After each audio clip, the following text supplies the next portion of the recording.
many years ago when I was in UT Austin, I took a class with Alfred Crosby.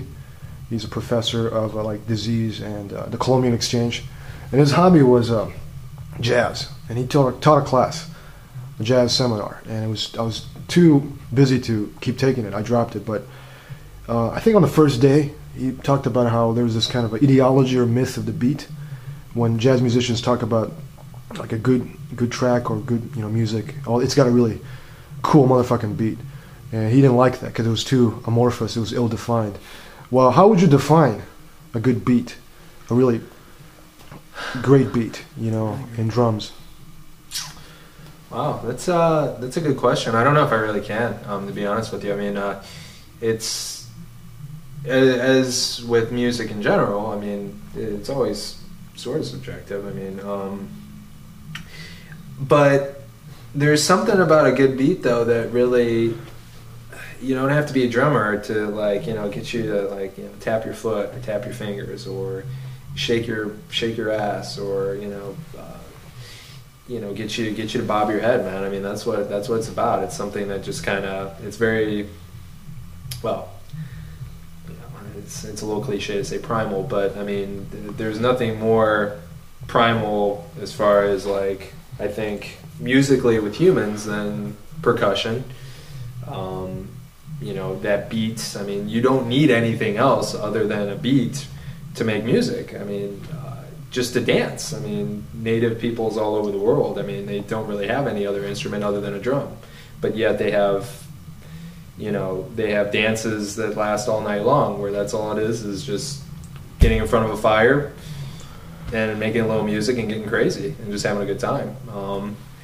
So, I mean, it can be anything from something very monotonous like that to something more intricate, but really, I mean, it has to have that driving, there is some monotony to it. There has to be, I think, because that's a problem that when I was talking about metal drummers, sometimes jazz drummers, and even going into math rock and stuff like that, it gets too technical. These guys, they become so good at drumming that it's almost as if just playing a simple beat for more than 8 measures is just too boring, too simple. And that's fine. I mean, it's not to say you shouldn't explore, all the different types of music you can make, and there's a place for that. But I mean, you can't sit there and just listen to a beat for 4 measures and then all of a sudden they change tempo, change the time signature and everything like that, and all of a sudden it's whoa, it's like hitting the brakes and then doing a U-turn, and then I mean,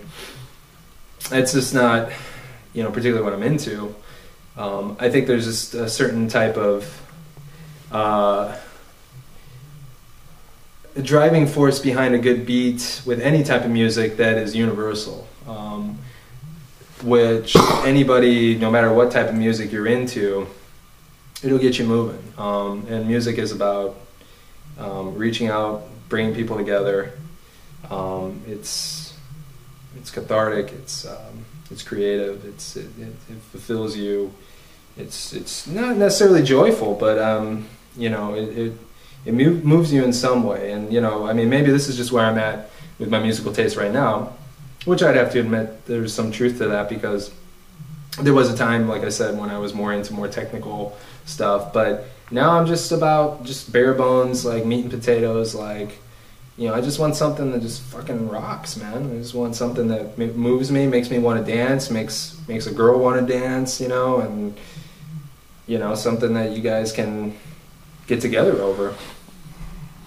There's a famous quotation attributed to Emma Goldman that she said, I can't believe in a revolution that doesn't let people dance. And what do you think is a relationship between dancing, the beat, drumming, and revolution, political, traumatic changes, seismic changes, right? Mm. It's going all over the world. I mean, war is a kind of a very cataclysmic event, but I mean, you were talking about earlier about how music could be a driving force to change cultural policies and drugs and so on. And how do you see the relationship between music or any other form of artistic expression and social change? Yeah, well, I think the revolution will be televised, and the revolution will have a fucking badass beat, dude. I'm telling you. there's, you know, the beat, music is in its purest form. It's very communal,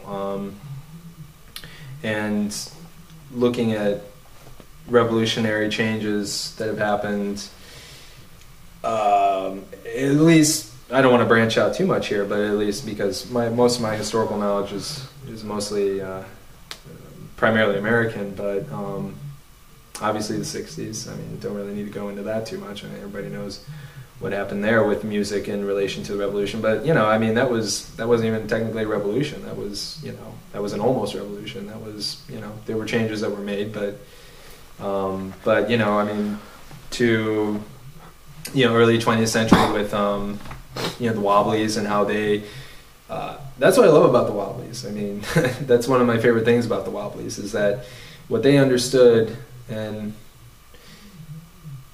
was that if we're going to bring everybody together, you know, every worker in the world, you know, everybody in the world, not even necessarily, you know, the workers, but then you have to do that through, in some sense, music, because that brings everybody together. You know, folk songs and you know, music that people can learn and then sing together and relate to each other on that very, like I said, primal level. Because, you know, Orrin Hatch, you know, Republican senator from Utah, somebody I really respect. You know, I mean, he writes music, but it's not the type of music that's gonna get anybody moving. You know, it's like, you know, music that's gonna do that is you know, stuff like the Clash. You know, stuff like you know, like Bob Dylan and stuff like that.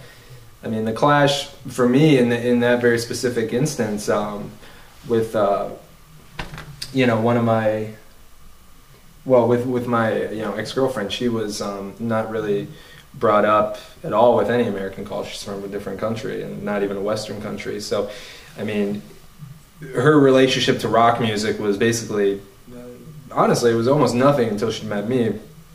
And, you know, I introduced her to a lot of bands, and among them was the Clash. And of course, Joe Strummer's political affiliations are well known. I mean, he was, you know, he was a leftist and everything like that. So the lyrics themselves were obviously were very bold, and there was no subtlety as far as what the kind of point that he was trying to make, which I love. But also the thing that I didn't even really realize, and I even, you know, told her this when she mentioned it, and this is why it was so great, because I had somebody's, you know, different perspective.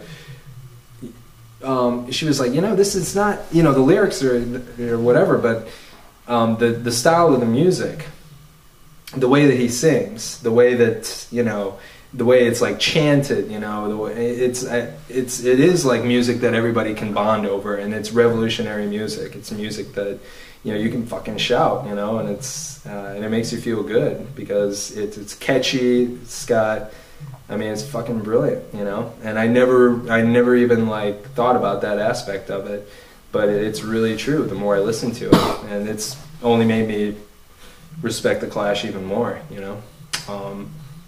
So yeah, I don't know. Does that answer your question? Yeah.